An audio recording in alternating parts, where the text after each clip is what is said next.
Bonjour Vanessa, la fédération a lancé le mini-hand en 96, puis le baby-hand en 2014 pour le public 3 à 6 ans.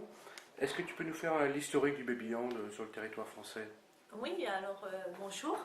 Tout d'abord, le baby hand, c'est quelque chose, je pense, qui est commun dans beaucoup de clubs et qui existe depuis très longtemps et pratiqué par beaucoup de petits, donc de 3 à 5 ans sur toute la France, parce que c'est une évolution sociétale. Aujourd'hui, les parents cherchent une activité à faire à leurs enfants de plus en plus tôt.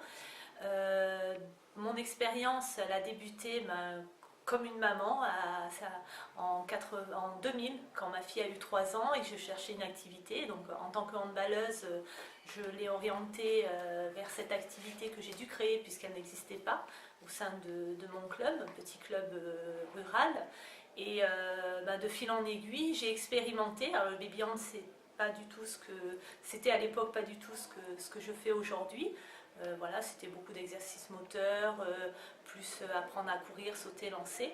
Mais je suis restée dans cette démarche motrice, on va dire, et puis de développement psychomoteur pour l'enfant, en y ajoutant le concept qui est stabilisé aujourd'hui au sein de la Fédération française de handball, qui donc s'appelle le baby hand, avec cet univers, cette entrée par l'imagination, par les histoires, qui permet à l'enfant de vivre une aventure pendant 1 heure en expérimentant des exercices moteurs, mais aussi voilà, il apprend à compter, il apprend les couleurs, voilà, il développe également le côté cognitif et qui est important aussi à cet âge-là pour ne pas non plus le déstabiliser dans ses apprentissages.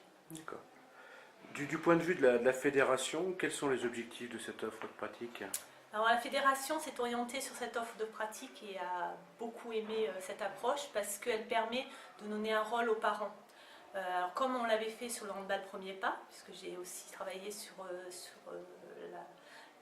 la création de cette pratique, le parent dans le handball premier pas avait aussi un rôle puisqu'on lui l'autorisait à animer les ateliers.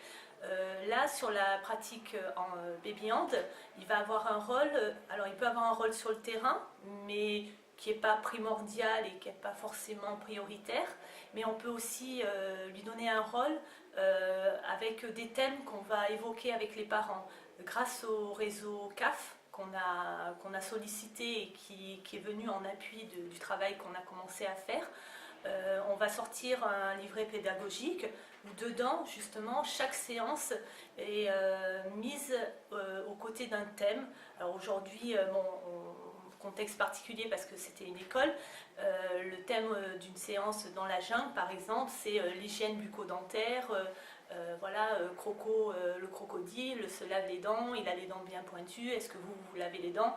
Ça, c'est ce qu'on dit avec les enfants, mais les parents, on va leur donner des informations sur ce thème aussi. Donc voilà, le parent, on va créer aussi des moments de convivialité entre parents et peut-être faire appel à des professionnels qui viendront justement apporter des réponses à leurs questions. D'accord.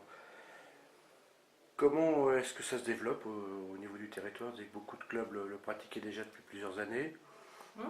Là, depuis 2014, quel est l'essor du baby hand? Alors depuis 2014, on est dans une période expérimentale puisque un produit fini et efficace et puis qui répond aux attentes de tout le monde, enfin de la majorité des personnes, il faut qu'il soit testé et approuvé bien sûr.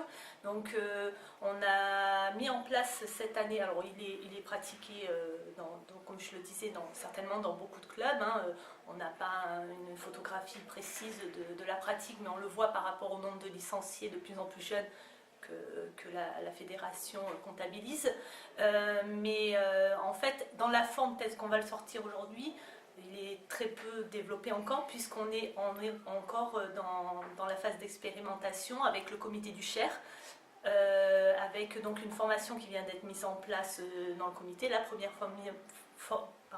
première formation animateur baby hand, qui a débuté donc en octobre et qui va se finaliser au mois de juin. Donc ça, c'est la première chose. Et la deuxième chose, donc, c'est le livret pédagogique qui va être l'outil qui va être diffusé à destination des clubs avec un kit baby hand que vous verrez donc sur les images de la séance, qui est déjà en vente sur Centraland. Donc le livret pédagogique est en cours de relecture, devrait sortir éminemment, donc on pense d'ici un petit mois. Et donc ça c'est le produit club et produit école, parce que l'Éducation nationale a également validé le projet. Lui sera donc sous forme de livret pédagogique également, destiné à l'Éducation nationale et disponible sur leur centre ressources Canopé, donc, qui est le centre ressources des enseignants de l'école maternelle.